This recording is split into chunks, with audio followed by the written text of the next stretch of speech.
ধৈর্যের নিয়ামত কখনো মিস যায় না। দুনিয়া যাদেরকে ভাঙতে চায় আল্লাহ তাদেরকে নতুন ভাবে গড়ে শক্ত করে দেয়।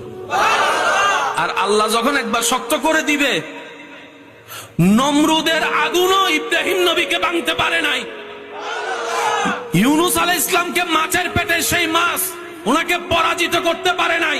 যে বান্দা রবের খুশিতে সন্তুষ্টি মনে হতাশা ছাড়া খুশি থাকতে পারে, রব্বুল আলামিন ফিদ দুনিয়া হাসনাতাও ওয়া ফিল আখিরাতি হাসনাতার, দুনিয়া আখিরাতের নিয়ামত সে বান্দাকে দান করেন। সুবহানাল্লাহ। যে হা হুতাশ বেশি করে তার কাছে হারানোর সম্ভাবনা বেশি। যে শুকরিয়া বেশি করে, ধৈর্য ধরে অপেক্ষা বেশি করে, নিয়ামত তার কাছে আসবেই বেশি। এটাই চিরন্তন বাস্তব সত্য। চিৎকার দিয়ে বলেন সুবহানাল্লাহ। সাইকেল চালাতে গেলে পড়তেই হবে, যত পড়বেন তত কোমর আস্তে আস্তে সোজা হবে।